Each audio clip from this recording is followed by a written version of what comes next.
The morning of June 28, 1914, began with sunshine over the city of Sarajevo, capital of Bosnia and Herzegovina, then under Austro-Hungarian rule.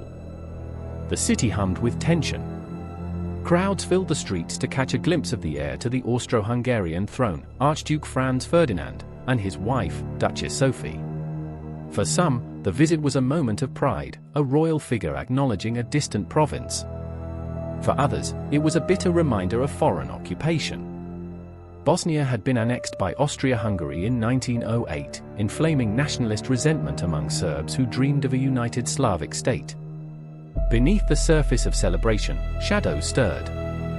Members of a secret Serbian nationalist group, the Black Hand, had slipped into Sarajevo with a singular mission: to kill the Archduke. To them, Franz Ferdinand symbolized oppression, the iron grip of an empire they despised.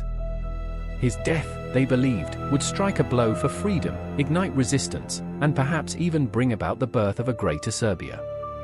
The plan was bold and reckless. Several conspirators armed themselves with pistols and hand grenades, lining the route of the Archduke's motorcade. As Franz Ferdinand's open-topped car rolled along the Apple Quay beside the Miljacka River, the city's fate balanced on a knife's edge. Shortly after 10 a.m., the first attempt was made. A young conspirator named Nedeljko Kabrinović hurled a hand grenade at the Archduke's car. By chance or poor aim, it bounced off the folded hood and exploded beneath the following vehicle. The blast injured 2 officers and several bystanders, but the Archduke and his wife were unharmed. The motorcade sped forward, shaken but alive. Kabrinović, in a desperate bid to escape, swallowed cyanide and jumped into the river. The poison was old and only made him ill. The river was shallow. He was captured at once.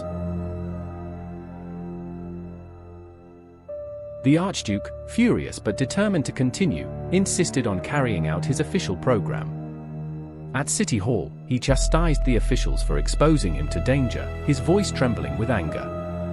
Yet when it was time to leave, he made a fateful decision. He wished to visit the wounded officers in the hospital. The cars would take a new route. No one realized the drivers had not been informed clearly of the change. Meanwhile, another conspirator, a 19-year-old named Gavrilo Princip, wandered the streets in despair. He had missed his chance earlier and believed the mission a failure. But fate placed him outside Moritz Schiller's cafe as the Archduke's car, by mistake, turned down Franz Joseph Street and slowed near the corner. At that moment, the world seemed to stop. Princip saw his target no more than a few feet away. He stepped forward, raised his pistol, and fired 2 shots. The first struck Sophie in the abdomen. The second hit Franz Ferdinand in the neck. The Archduke cried out, "Sophie, Sophie! Don't die! Stay alive for our children!" Blood poured from his mouth as he slumped in the seat. Within minutes, both he and his beloved wife were dead. The crowd erupted into panic, soldiers swarmed, and Princip was seized. His bullets, fired by chance, set into motion forces far beyond what he could have imagined. News of the assassination raced across Europe, electrifying capitals from Vienna to Berlin, from St. Petersburg to London. In Vienna, shock turned to fury. The Austro-Hungarian leadership saw the murder not only as an attack on their heir, but as an assault orchestrated by elements within Serbia. They demanded justice, but justice was laced with vengeance. With the backing of Germany, Austria-Hungary issued an ultimatum to Serbia, so harsh that no sovereign nation could fully accept it. Serbia conceded much, but not all. That was enough for Vienna to declare war. The shot in Sarajevo became the spark that lit the powder keg of Europe. Within weeks, alliances dragged the great powers into conflict. Russia mobilized to defend Serbia. Germany declared war on Russia and France. Britain, bound to defend Belgium, entered the war against Germany. The map of Europe ignited, one nation after another pulled into a conflict that would become the First World War. What made this assassination so world-shattering was not only the act itself, but the tinderbox of tension that surrounded it.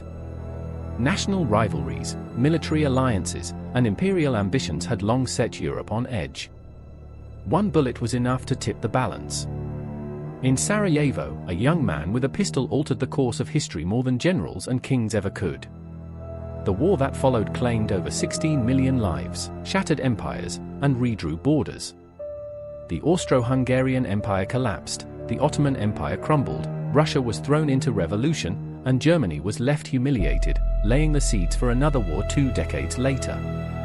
And all of it traced back to a sunny June morning in Sarajevo, when an heir to a throne and his wife climbed into a car, and fate placed them at the wrong corner at the wrong time. The assassination of Archduke Franz Ferdinand remains one of history's most chilling reminders of how small events can unleash cataclysmic change. It was not inevitable that a global war would follow. But in that moment, the world tipped, and the descent into fire was unstoppable.